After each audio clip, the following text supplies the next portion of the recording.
नमस्कार बंजारा बंधू आणि भगिनींनो. सचिन राठोड केसोला ऑफिशियल यूट्यूब चॅनलमध्ये सर्वांचे स्वागत आहे.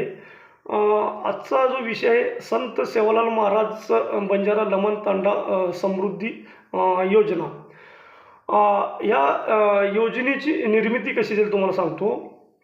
19 ऑगस्ट 2024 रोजी महाराष्ट्राचे आरोग्यदूत तथा संत सेवालाल महाराज बंजारा लमन तांडा समृद्धी योजनेचे जनक तथा महाराष्ट्र राज्याचे मुख्यमंत्री सहायता निधीचे मार्गदर्शक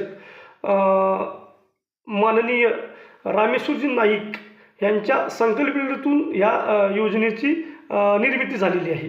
तर या योजनेचे जे मुख्य उद्देश आहे ते प्रत्येक तांड्यामध्ये ग्रामपंचायत स्थापन करणे आणि प्रत्येक तांड्यातील मूलभूत सुविधा आहे ती सुविधा पुरवणे.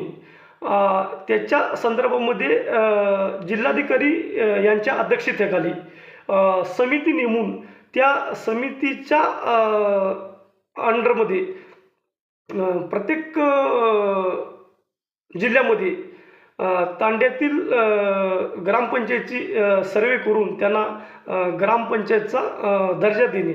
तर याच्यामध्ये काय होते, 12 फेब्रुवारी 2004च्या GR नुसार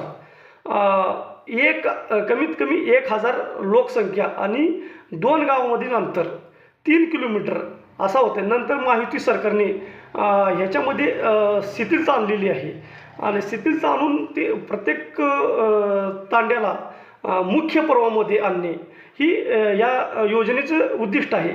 महायुती शासनाने या योजनेसाठी 500 कोटीचं निधी अर्थसंकल्पामध्ये मंजूर केलेले आहे. ती ठराविक म्हणजे त्या तांड्यातील जे ग्रामपंचायती ती स्थापन करून त्यांना योजनेची निधी वितरित करण्याचं काम ह्या शासनाच्या काळामध्ये चालू आहे. ती निश्चित ही योजना पुरस्कृत आहे. ह्या लोकांना, तांड्यातील लोकांना मुख्य पर्वामध्ये आणणे यांचा उद्देश आहे. आता मूलभूत सुविधा पुरवणे ह्याच्या व्यतिरिक्त तांड्याला गावाचा म्हणजे महसुलाचा दर्जा देणे आणि आता दुसरं एक 18 फेब्रुवारी 2026चा नवीन GR प्रसिद्ध झालेलं आहे. या GRमध्ये शासनाने जे 1000 लोकसंख्या जी होती त्याची 8 शिथिल करून त्यांनी कमीत कमी 300 लोकसंख्या त्या तांड्यातील असावी. त्याच्या संदर्भामध्ये शासनाने जिल्हा स्तरावरती, तालुका स्तरावरती, गाव स्तरावरती माहिती मागवलेली आहे. त्या संदर्भामध्ये आता काम चालू आहे. तर या संत सेवालाल लमन तांडा समृद्धी योजना ही योजना चांगली आहे. तर ह्या योजनेच्या संदर्भामध्ये बऱ्याच सुविधा तांड्याला म्हणजे ग्रामपंचायतीच्या माध्यमातून तांड्याला मुख्य पर्वामध्ये आणण्यासाठी या योजनेच्या माध्यमातून शासन पुरेपूर प्रयत्न आहे. आणि शासनाचं आपण धन्यवाद मानतो, कारण ही योजना चांगली आहे. ह्या योजनेच्या माध्यमातून तांड्याचा परिपूर्ण विकास होऊन मुख्य पर्वामध्ये येणे ही या योजनेचे उद्दिष्ट आहे.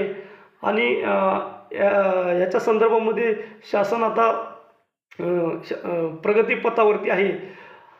आणि आपण सचिन राठोड केसोला ऑफिशियल यूट्यूब चॅनल चालू केलेलं आहे.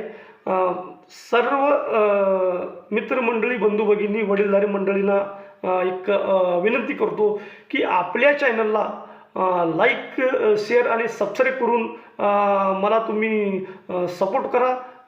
धन्यवाद.